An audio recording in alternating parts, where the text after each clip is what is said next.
Pinupuri ka namin, O Diyos, Ama, Anak, at Espiritu Santo.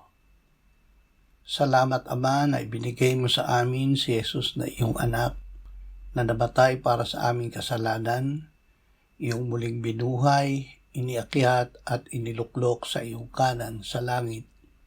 Salamat na ibinigay mo sa amin ang iyong banal na Espiritu at sa pamamagitan niya ay ibinuhos mo ang iyong pag-ibig sa aming puso.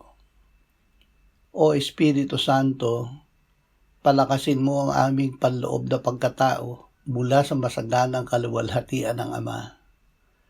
Panginoong Hesus, patuloy kang manahan sa amin upang kami ay maging matatag at malalim na nakaugat sa iyong pag-ibig. Amen.